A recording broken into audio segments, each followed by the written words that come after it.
네, 안녕하십니까. IMJ 투자자문의 애널리스트 데이빗입니다. 뭐 주말 잘 쉬셨는지 모르겠어요. 예, 뭐 태풍이 엄청 세게 와가지고 바람이 네, 많이 불었는데 괜찮으신지 모르겠습니다. 지금 소리 좀 들리시나요? 소리 잘 들리십니까? 네, 조금 크게 하겠습니다. 오늘 시장 흐름 조금 창좀 정리를 하면서 또 여기 이어가도록 하겠습니다. 오늘도 시장 흐름 좋네요. 외국인들 매수에 들어오고 있고 전반적으로 그 시장의 반등 흐름이 좀 계속되는 그런 양상을 보여주고 있습니다.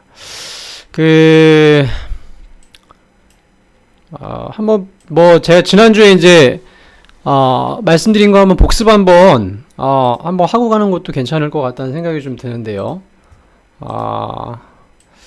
자, 복습 한번 해보겠습니다. 시장의 반등 흐름이 계속 여력이 있냐 없냐, 이제 그런 지금 조금 투자자들의 고민이 좀 있을 것 같습니다. 반등이 꽤 나오긴 했어요, 지금 상당 기간. 그러면 우리가 어떤 걸 가지고 시장의 반등 흐름을 계속 좀 기대해 볼 수 있나, 이제 그런 거죠. 제가 세 가지를 말씀드렸습니다. 첫 번째로는 이제 다급해진 트럼프를 활용해 보자. 좀 뭐라 그럴까요? 지금 트럼프가 내년 대선 앞두고 굉장히 지금 좀 궁지에 몰린 상태다. 그래서 트럼프가 좀 양호한 시장 친화적인 성향으로 갈 가능성이 높다. 그 미국 사람들의 표를 지키기 위해서 혹은 지지율을 높이기 위해서 극단적인 방식으로 가긴 어렵다. 그렇게 좀 말씀을 드렸죠. 두 번째로는 뭐가 있을까요? 그때 제가 이제 말씀드린 게 미국 금리 반등 여력이 있다. 제가 그때 말씀드렸잖아요. 8월 달에 미국 금리 빠진 폭이 한 30년 내 최고치다. 그러니까 그만큼 채권 시장이 초강세였다는 거죠. 그래서 미국 금리가 10년물 기준으로 2%대를 움직이다가 여름에 8월 달에 급락해가지고 1.4%까지 빠졌다. 지금 반등이 좀 나왔죠. 이제 1.5%대입니다. 그러니까 미국 금리가, 즉 채권 시장이 8월 달에 초강세를 보였는데, 이제 미국 금리가 급락했다가 살짝 반등했다는 거죠. 그래서 미국 금리의 반등 여력이 추가적으로 더 보인다. 그러면 미국 금리 반등한다는 건 뭘 의미할까요? 네, 안전자산에서 돈 나온다는 거 얘기합니다. 그럼 그 돈 어디로 올까요? 위험자산으로 오겠죠. 뭐 대표적으로 주식이 될 테고요. 그래서 미국 금리가 반등 여력이 아직 있기 때문에 우리나라를 비롯한 주식시장의 반등 여력도 여전히 있다. 그렇게 한번 말씀을 드렸었고요. 세 번째로는 이제 국내 기업 실적 전망의 하향 조정이 멈췄다. 제가 이 말씀을 하나 드렸잖아요. 한 2년 됐습니다. 우리나라 기업 실적 전망이 안 좋아진 게. 애널리스트들이 추정해왔던 그 전망치를 계속 낮췄다는 거죠. 한 2년간 계속 낮춰오다가 최근에 좀 그런 흐름이 멈췄어요. 이거 우리나라 기업 실적이 다시 좋아지나? 뭐 그런 그림을 우리가 좀 생각해 볼 수도 있는데, 아직 속단하긴 이릅니다. 속단하긴 이른데, 다만 일단은 하향 조정세가 멈췄다는 것만으로도 우리가 펀더멘탈 우려가 좀 완화될 수 있는 재료가 될 수 있겠죠. 그래서 이런 부분들이 있기 때문에 기술적 반등, 그 이상의 의미로 시장의 반등을 봐야 된다. 그렇게 보고 있습니다. 뭐 주말을 비롯해서 이제 이번 주 다음 주까지 뭐 추가적인 재료를 말씀드린다면은 중국이 50bp 지준율 인하했네요. 네. 이제 반가운 소식입니다. 중국이 죄송합니다. 중국이 그 부양책을 굉장히 좀 뭐 카드는 만지작거리고 있었지만 이렇게 생각보다 세게 나오질 않았는데, 주말에 50bp 지준율 인하가 나오면서 조금 투자 심리 개선에 또 도움을 줬고요. 자, 이번 주는 뭐가 있을까요? 이번 주 ECB 통화정책회의 있습니다. 드라기가 마지막으로 어떤 선물을 주고 갈지 좀 지켜보겠고요. 다음 주는 FOMC 있습니다. 자, 중국이 주말에 지준율 인하 한번 때려줬고, 또 이번 주에는 ECB에서 드라기 총재가 아마 그 ECB 예치금리를 마이너스 0.4에서 마이너스 0.5%로 10bp 내리지 않을까 이렇게 예상을 하고 있고요. 그 다음에 다음 주 FOMC에서는 연준이 기준금리를 25bp 인하하지 않을까 이렇게 예상을 하고 있습니다.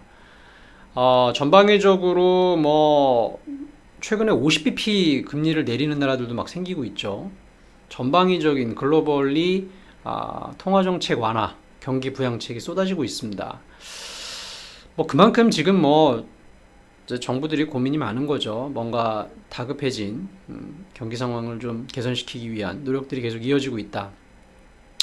그래서 뭐 이런 정책 기대감이 계속 된다면은 뭐 시장이 또 하락 위험도 자연스럽게 줄어드는 그런 흐름이 되지 않겠나 예상을 해봅니다. 제가 그 시장 흐름에 대해서 간단히 좀 복습을 해드렸고요. 지난주 이제 방송 시작하면서 제가 말씀드린 몇 가지 이제 제가 좀 좋게 보는 포인트들이 있었죠. 방송 후반부에 한 번 더 말씀드리겠지만, 제가 뭐 말씀드렸나요? 일단은 방위산업주 제가 처음 방송하면서 말씀드렸던 것 같은데, 뭐 한국항공우주랑 이제 하나에어로스페이스 말씀을 드렸었고, 그 다음에 말씀드렸던 게 이제 인공지능 관련주 AI주라고 하는데 오늘도 흐름이 나쁘지 않습니다. 뭐 상한가 종목도 나오고 있고요. 그 다음에 또 말씀드린 게 뭐였죠? 게임주. 네. 이런 것들 말씀을 드렸습니다. 요 세 가지 컨셉을 제가 지난주에 이제 투자 포인트로 좀 말씀을 드렸고, 종목들은 한번 방송 말미에 한번 짚어가면서 다시 한번 언급을 해드리겠습니다. 그리고 오늘 말씀을 드릴 수 있는 시간이 될지 안 될지 모르겠는데, 지금 여행주 주변에서 여행주 문의가 많습니다. 이거 많이 떨어졌고, 뭐 사람들 여행은 계속 가잖아요. 뭐 언젠가는 이제 여행주 사야 되는데, 뭐 지금 사야 되냐, 뭐 좀 기다렸다 사야 되냐, 여행주에 관한 질문들이 많기 때문에 요즘에 주변에서 한번 시간이 날 때 말씀을 드리도록 하겠습니다. 일단 뭐 시장 흐름하고 이제 좀 제가 좋게 보고 있는 그런 업종군에 대해서 좀 말씀드렸고요. 이 종목군에 대해서는 뭐 방송 말미에 다시 한번 말씀드리겠습니다. 오늘은 제가 조금 뭐 시장 흐름도 흐름이고, 뭐 시장은 반등 계속 하고 있으니까 뭐 크게 지금 뭐 시장에 관해서 설명드릴 건 별로 없는 것 같아요. 그래서 오늘은 약간 시장이 좀 뻔하다고 보고 조금 여러분들의 투자에 어떤 좀 도움이 될 만한 이야기를 한 가지 좀 말씀드리고자 조금 자료를 간단하게 준비를 했습니다. 이제 투자자들이 지금 가장 고민하는 거는 그거예요. 뭐 시장 흐름은 알겠다. 이제 좀 뭐 단기 반등 국면. 근데 뭐 이제 또 뭐 언제 위기가 올지 모른다. 이런 또 불안감. 이런 거는 지금 다 비슷할 것 같아요. 근데 이제 투자자들이 시장과 관련해서 말고 지금 한 가지 고민하는 거는 그래서 싼 주식을 사야 되냐, 성장 주식을 사야 되냐, 이제 그런 고민을 많이 하실 것 같습니다. 여러분은 어떻게 생각하세요? 뭐 둘 다 투자 대상이 될 수 있죠. 싼 주식은 싼 주식대로 이제 가격 메리트가 있는 것이고, 성장하는 주식은 또 성장하기 때문에 뭔가 좋은 실적과 업황을 갖고 있겠죠. 이런 주식이 있고, 내가 포트폴리오를 뭐 예를 들어서 한 1억 원을 가지고 주식 투자를 하는데, 뭐 싼 주식 뭐 한 예를 들어서 한 5개 가져간다고 칠까요? 종목을 포트폴리오 내가 5개 구성하고 있는데 전부 다 싼 주식이다, 혹은 전부 다 성장 주식이다, 아니면 뭐 나는 싼 주식 반, 성장 주식 반 이렇게 들고 간다. 여러분은 포트폴리오가 어떻습니까? 자, 오늘 저는 여러분들이 뭐 한 종목에 이렇게 몰빵을 해가지고 집중 투자를 하시는 분도 물론 있으실 텐데, 대부분은 아마 종목들을 좀 이렇게 여러 종목 가져가실 거예요. 비중을 두시고. 근데 저는 개인적으로 솔직히 말씀드리면 저 자신으로 봤을 때는 개인적으로는 저는 집중 투자를 선호하는 스타일입니다. 그러니까 확신 있는 종목, 내가 분석을 해서 확신 있는 종목, 적은 종목에 집중해서 투자하자라는 게 저의 좀 성향이긴 합니다만, 아마 뭐 조금 돈을 많이 투자하시는 분들이나 리스크 관리가 필요하신 분들은 아마 대부분 포트폴리오를 구성하실 거란 말이죠. 그럼 그럴 때 내가 이 주식의 포트폴리오를 어떻게 가져갈 거냐, 오늘은 그런 포인트를 좀 말씀드릴게요. 우선은 결론부터 좀 말씀을 드립니다. 자, 싼 주식, 뭐 한 예를 들어서 한 5개 가져간다고 칠까요? 종목을 포트폴리오를 구성하고 있는데 전부 다 싼 주식이다, 혹은 전부 다 성장 주식이다, 아니면 뭐 나는 싼 주식 반, 성장 주식 반 이렇게 들고 간다. 여러분은 포트폴리오가 어떻게 가져갈 거냐. 오늘은 고런 포인트를 좀 말씀을 드립니다. 자, 싼 주식을 많이 갖고 있어야 되냐, 성장 주식을 많이 갖고 있어야 되냐? 결론은 성장 주식을 많이 갖고 계셔야 됩니다. 이게 제가 이제 오늘 말씀드리고 싶은 포인트인데, 요 이야기를 오늘 한번 풀어가 볼게요. 왜 우리는 지금 싼 주식보다는 성장 주식에 더 관심을 가져야 되는가? 시대적 흐름과 지금 이 금융시장 및 주식시장, 경제, 또 이 사회 문화 현상에 나타나고 있는 거대한 흐름의 변화를 다시 한번 좀 10분, 20분 짚어보는 시간을 갖도록 하겠습니다. 한번 좀 설명을 드려볼게요. 밸류에이션 시대의 종말이다 하면서 사진을 하나씩 올려놨는데 조금 당황스러우시죠?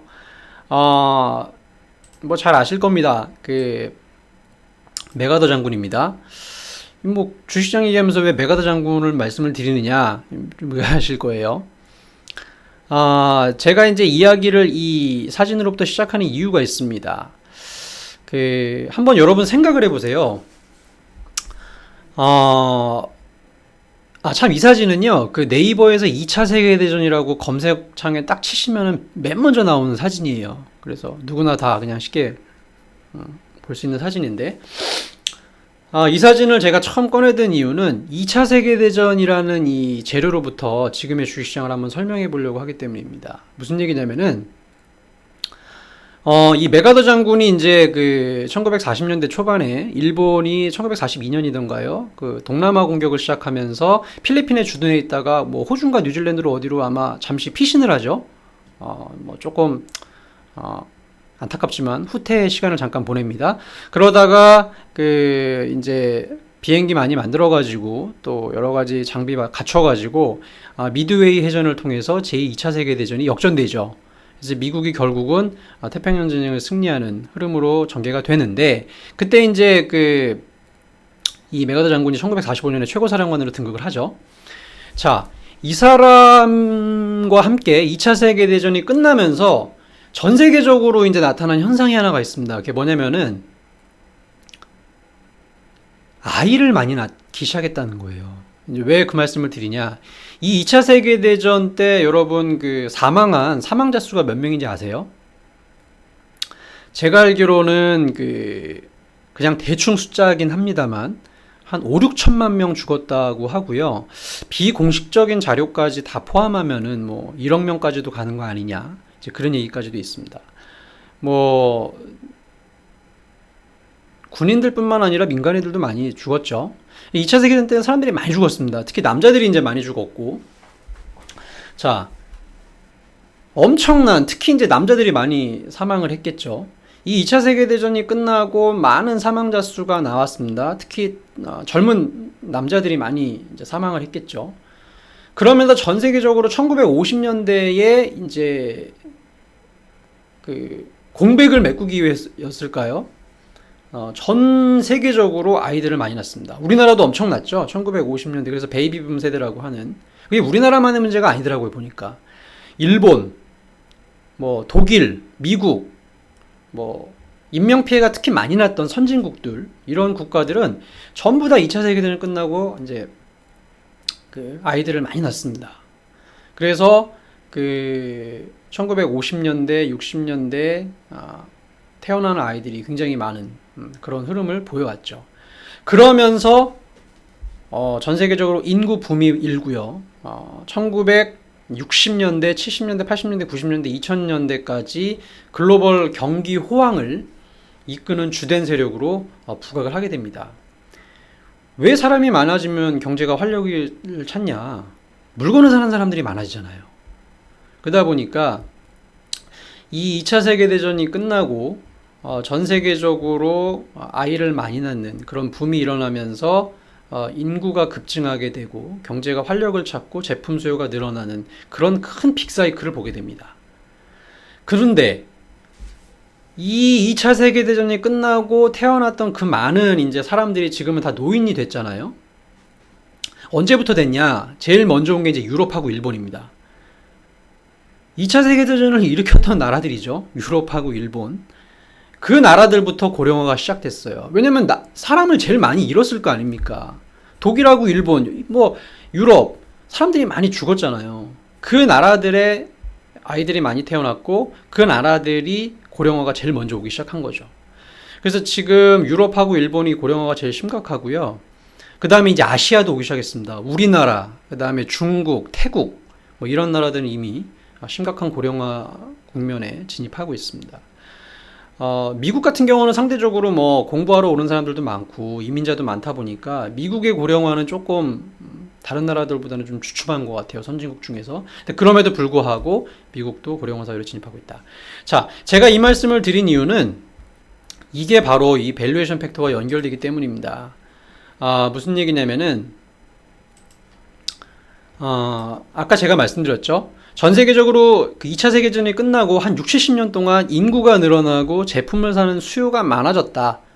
즉 공장을 많이 돌리고 제품을 많이 찍고 그게 많이 교류가 되고 하는 시대가 한 6, 70년 정도 지나왔다면 이제는 유럽하고 일본을 중심으로 해서 이제 아시아와 미국까지 가세를 해서 전 세계적으로 물건을 살 사람이 없는 시대가 왔습니다. 아니 물건을 왜 안 사냐? 우리 지금 다 물건 사고 있지 않냐? 네, 사고는 있는데 정작 우리가 이제 필요한 물건을 지금 사고 있나라는 생각을 한번 해보시기 바랍니다. 지금 이 방송을 들으시는 분들의 나이대가 이제 뭐 한 3, 4, 50대라고 저는 추정이 되는데 한 3, 4, 50대만 돼도요. 50까지 갈 필요도 없습니다. 3, 40대만 돼도 자, 만약에 결혼해서 뭐 애를 낳고 이제 살고 있다고 치면 여러분 뭐 물건이 굉장히 필요해서 고가를 주고 지금 사시는 물건이 혹시 있습니까? 없어요, 거의. 뭐 집, 뭐 전세든 자가든 어쨌든 있죠. 자동차 있죠. 그 다음에 각종 가구, 뭐 가전제품, 네, 필요한 거 다 있으시죠? 여러분이 지금 뭔가 물건이 필요해가지고 뭐 이렇게 사시는 거 없을 거예요, 별로. 뭐 재미를 위해서, 뭐 맛있는 걸 먹기 위해서 돈은 쓰시겠지만 이 얘기의 결론은 뭐냐? 전 세계의 2차 세계대전 이후로 불었던 베이비붐 시대가 끝나면서 전 세계적인 수요가 끝났다는 거예요. 근데 이게 밸류에이션하고 무슨 상관이 있냐? 지금 얘기가 제가 이 페이지 맨 마지막에 한 번 더 말씀을 드리겠습니다. 자, 뭐 이 페이지에서 너무 오래 머물렀는데 제가 이제 페이지를 좀 넘겨볼게요. 이런 글로벌 수요의 어떤 아주 빈곤화 이런 흐름의 어떤 절정을 찍는 이제 포인트는 뭐냐? 자, 제로금리 시대라는 거죠.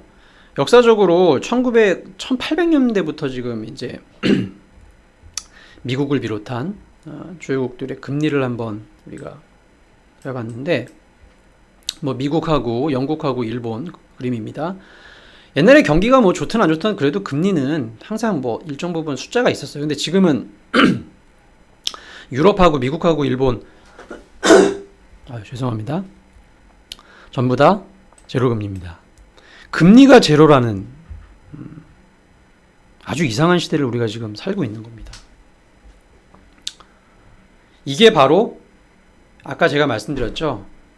2차 세계대전이 끝나고 인구가 급증했던 그 글로벌리 수요의 확대가 끝났다는 것을 시사해주고 있다. 제로금리 시대. 조금 더 이야기를 전개를 해보겠습니다. 제가 퀴즈를 하나 내볼게요. 이거 제가 직접 해봐서 아는데 2000년대 한번 생각해 보겠습니다. 2000년부터 2010년까지 11년이잖아요. 연수로 보면은 11년 동안의 대형주를 기준으로 제가 퀴즈를 하나 내보겠습니다. 자, 매년 1월 1일 뭐 신정이니까 그 주식시장이 안 열렸겠네요. 1월 2일 기준으로 해보겠습니다. 매년 그 첫날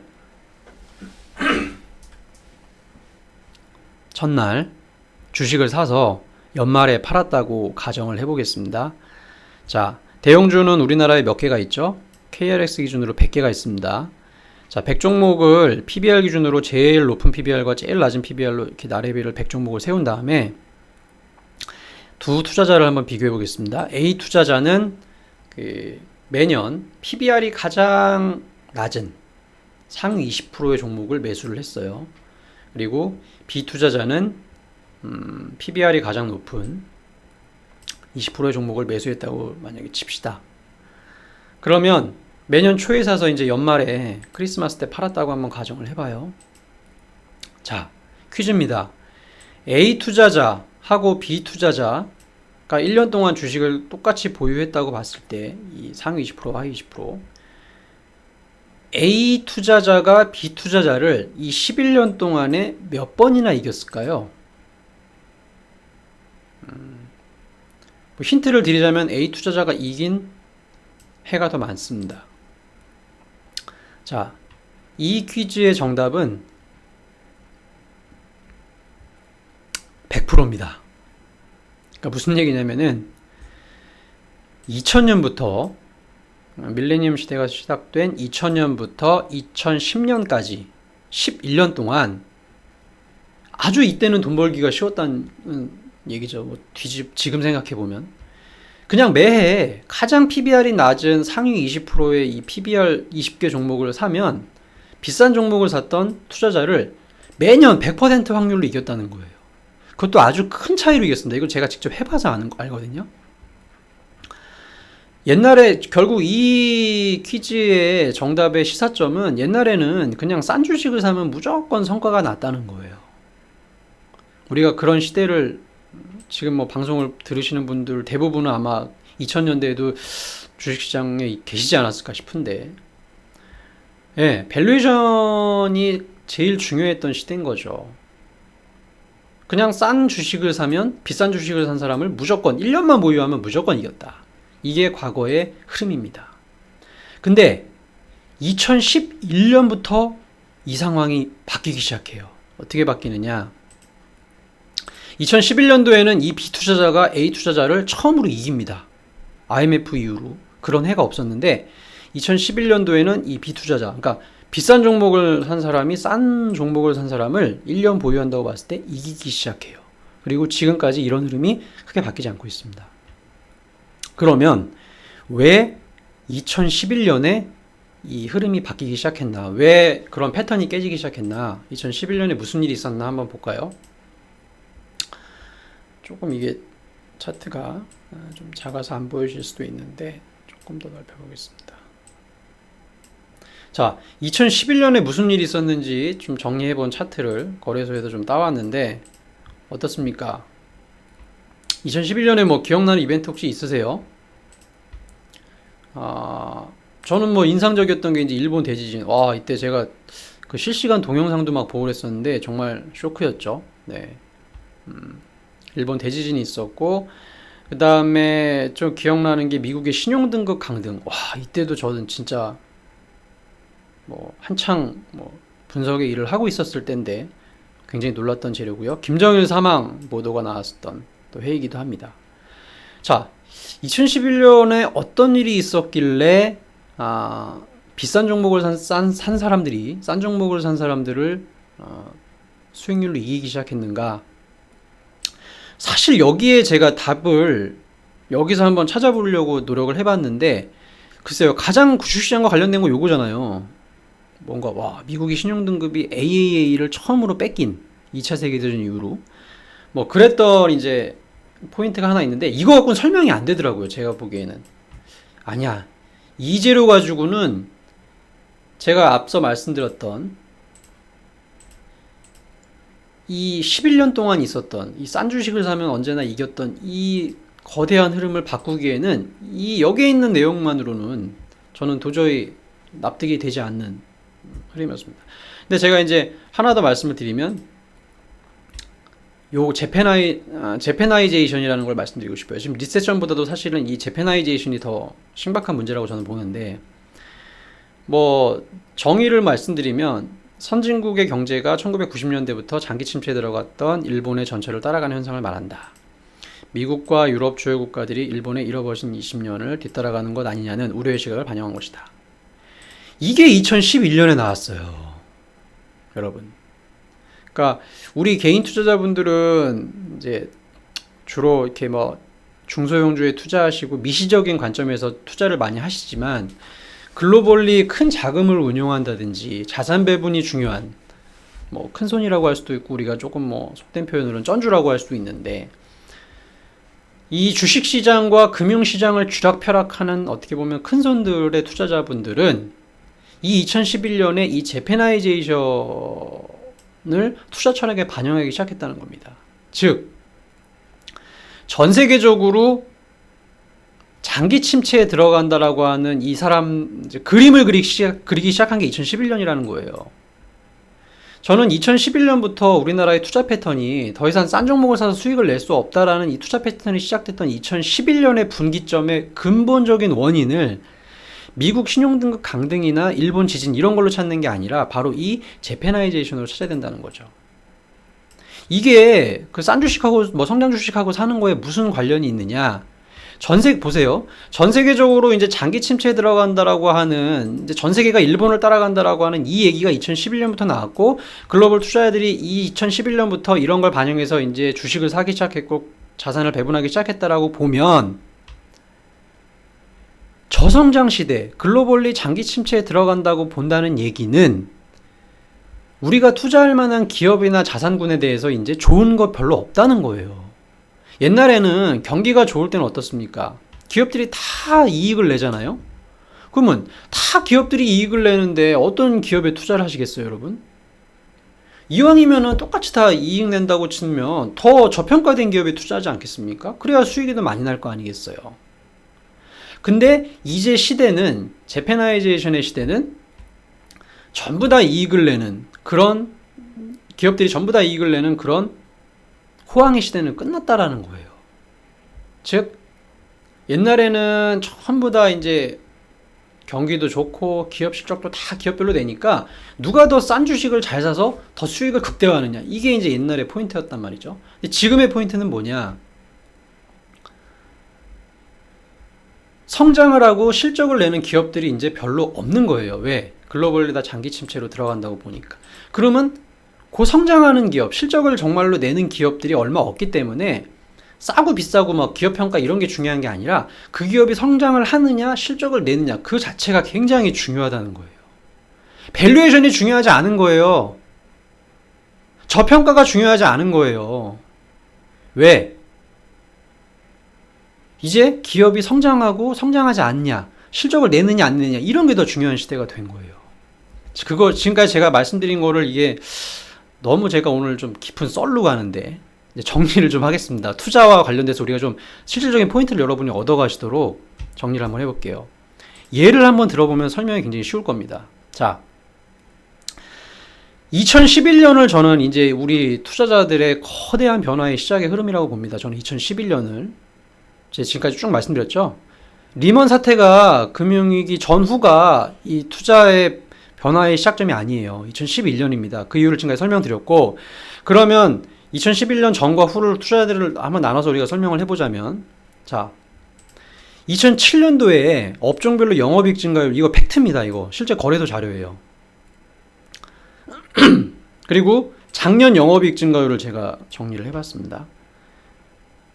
자, 우리가 투자 포인트를 왜 제가 이 차트를 보고 말씀드리느냐.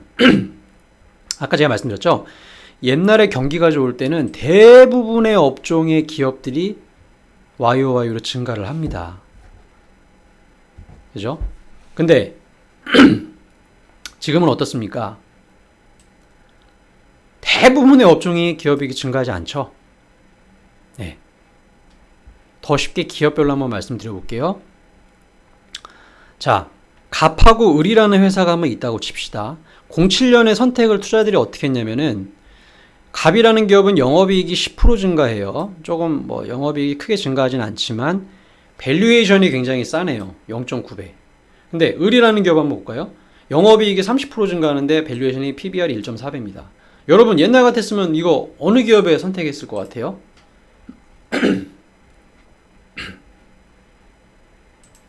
07년 당시의 투자자들의 선택은 갑과 을 중에서 어떤 주식을 샀느냐? 갑을 샀습니다. 왜? 어차피 이익은 똑같이 증가해요. 기업은 좋아지고 있습니다. 그러면 더 싼 주식을 사서 더 큰 수익을 내보자고 했던 게 옛날입니다. 대부분의 업종이 이익을 내기 때문에 내가 얘를 살 거냐 얘를 살 거냐를 고민을 했을 때 얘도 이익이 증가하고 얘도 이익이 증가한다? 둘 다 좋아지네? 그럼 난 더 싼 거 사서 많이 수익을 낼 거야. 이게 옛날의 선택입니다. 지금 한번 설명을 드려볼까요? 지금은 어떤 기업은 영업이익이 전년 대비 마이너스 10% 이제 감소하는 거죠. 10%가. 근데 이 기업은 0.7배로 밸류에이션이 굉장히 쌉니다. 청산가치보다 훨씬 밑도네요. 자, 어떤 기업은 영업이익이 5% 증가하는데 밸류에이션은 좀 비싸요. 지금 투자자들은 어떤 기업을, 갑과 을 중에 어떤 기업을 살까요? 지금은 을을 삽니다. 옛날에는 이익이 좀 덜 증가해도 싼 주식을 샀어요. 왜? 그냥 웬만한 기업들은 다 성장하고 실적이 좋아지니까 싼 기업 사서 많이 먹자. 지금은 만약에 어떤 두 기업군을 선택한다고 봤을 때 실적이 좋아지는 기업과 좋아지지 않는 기업이 나뉘어요. 그러니까 밸류에이션까지 생각할 필요가 별로 없이 실적이 좋고 나쁜 거에서 이미 투자자들의 투자 포인트가 다 결정이 된다는 거예요. 옛날에는 실적이 다 좋으니까 오케이, 실적 다 좋으니까 더 싼 거 사서 많이 먹자. 지금은 실적이 좋고 나쁜 게 딱 나뉘니까 밸류에이션 생각하지 말자. 얘는 아무리 싸도 안 좋아 지금. 그러니까 밸류에이션 생각하지 말고 일단 좋아지는 기업을 사자. 이게 지금 시대의 흐름이라는 거예요. 이 근간은 뭐냐? 아까 제가 메가더 장군부터 설명한 역사적인 흐름 중에 하나라는 거죠. 그래서 지금은 투자자들이 싼 주식을 사기보다는 밸류에이션이 좀 비싸더라도 성장하는 기업, 실적을 내는 기업들을 산다는 겁니다.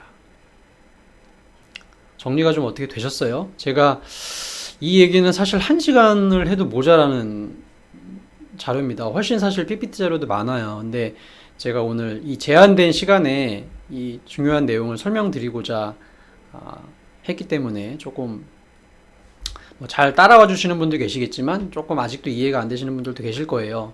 근데 결론은 그래서 결론은 뭐냐? 이 얘기의 결론은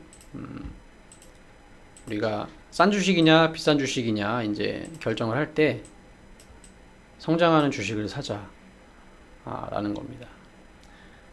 궁금하신 내용들이 있으시잖아요. 질문을 달아주세요. 그럼 제가 공부해가지고 내일이나 또 다시 말씀드릴 수 있으니까 이해가 뭐 100%다 되시진 않을 거 아니겠어요? 그죠?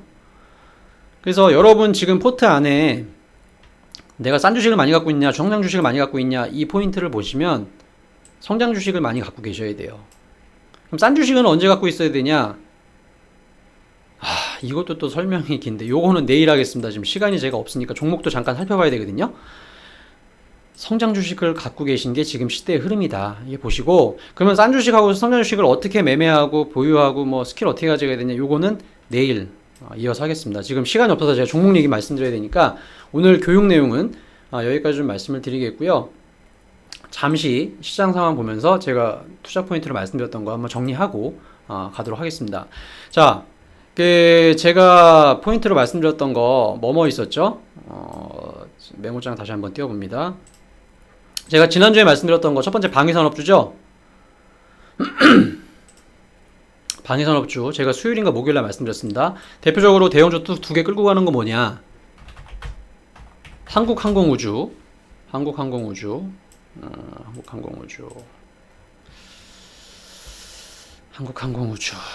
자, 주가 계속 좋습니다. 눌림목 나올 때마다 계속 비중 늘리시기 바라겠고요. 한화 에어로스페이스. 야, 이거 뭐 좀 쉬지도 않고 가네요. 한 며칠 눌림목이 나와도 될만한데 오늘도 오르고 있습니다. 한화 에어로스페이스. 자, 두 종목. 한국항공우주, 한화 에어로스페이스. 길어서 안 치겠습니다.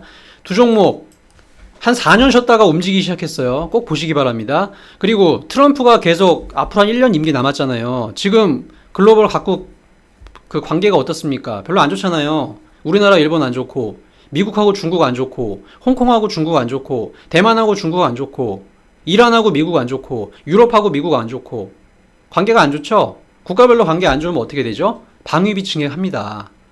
전투기 수주 더 나올 수 있겠죠? 상식적으로 생각해 봅시다. 4년 쉬었고 어닝 서프라이즈가 났어요. 그리고 글로벌 국가 지금 상황은 안 좋아요. 그럼 이런 산업들은 어떻게 되겠어요? 가만 놔두겠어요, 투자자들이? 당연히 사겠죠. 주가 최근에 오른 거 이거 길게 보세요, 여러분. 월봉으로 보시기 바랍니다. 아직 멀었잖아요. 한국항공우주는 더 멀었어요. 시작입니다, 시작, 여러분. 두 종목 꼭 계속 관심 있게 봐주시기 바라겠고요. 그 다음에 제가 또 정리해드렸던 게 뭐죠? 인공지능 관련주. 자, 인공지능 관련주가 보시면은 수요일 날은 오픈베이스. 와, 오픈베이스 수요일 날 엄청 16% 올랐었습니다. 오늘도 오르고 있네요. 목요일 날에는 로보로보가 인공지능을 좀 주도했습니다. 7% 오르고 오늘은 조금 쉬고 있네요. 그 다음에 금요일은 데이터 솔루션 10.7% 올랐고요. 오늘은 뭐죠? 오늘 재료는 투비소프트네요. 네, 상한가 같습니다. 자, 인공지능 관련주들 하루에 7% 내지는 10% 이상 오르는 종목들이 하나씩 계속 지금 순환매로 나오고 있습니다. 다음 달에 AI 관련된 정부 정책 나오는 거 아시죠? 인공지능 관련주 계속해서 살펴보시기 바랍니다. 마지막으로 정리해드리면 게임주 제가 지난주에 추천드렸던 빅3 3인방 있죠? 뭐였죠? 기억나십니까? 네오위즈, 위메이드, 웹젠. 제 탑픽이라고 세 가지 말씀드렸잖아요. 한번 쳐보겠습니다. 네오위즈 오늘 4% 오르네요. 우후. 위메이드 오늘 8% 오릅니다. 와우, 서프라이즈네요. 웹젠도 오늘 반등 나오고 있습니다. 게임주 제가 투자 포인트 7가지나 말씀드렸어요. 게임주 투자 포인트 7가지. 그거 찾느라고 정말 힘들었습니다. 오늘 위메이드 8%, 네오위즈 4%, 웹젠, 강보합, 게임주도 주가 좋습니다. 뭐 오늘 제가 추천드린 게 주가가 잘 가서 설명드리는 건 아니겠고요. 만약에 제가 뭐 말씀드렸는데 잘 주가가 안 갈 수도 있잖아요. 그런 것도 솔직히 말씀드리겠습니다. 애널리스트 데이빗은 포인트가 정직하고 솔직한 애널리스트라는 거 기억해 주시고요. 내일은 여행주에 관해서 한번 짚어보겠습니다. 오늘 그 어떤 투자 교육들 좀 말씀드렸는데 못다한 얘기들 아쉽네요. 40분이 너무 짧습니다, 제게는. 늘 뭐 더 말씀드리고 싶은 게 많은데 못다한 얘기는 또 내일 이어가도록 하겠고요. 늘 저는 전날 했던 거 복습합니다. 그죠? 내일도 또 오늘 말씀드렸던 거 복습해 가면서 시장 한번 같이 보시죠. 내일은 여행주, 최근에 문의가 많기 때문에 또 여행주에 관해서 좀 말씀을 드리도록 하겠습니다. 흥미로운 결과들이 좀 있더라고요, 여행주에 대해서. 내일 좀 자세한 건 말씀드리겠고요. 이제 저는 오늘 여기까지만 말씀드리겠습니다. 이어서 또 방송을 이어가 주실 우리 닥터남 전문가님, 뭐 저보다 훨씬 훌륭하신 투자 포인트를 많이 갖고 계신 분입니다. 제 얘기는 흘려 들으시더라도 우리 닥터남 전문가님의 우리 투자 포인트는 꼭 기억하셔서 성투하시는 하루 되시길 바랍니다. 감사합니다.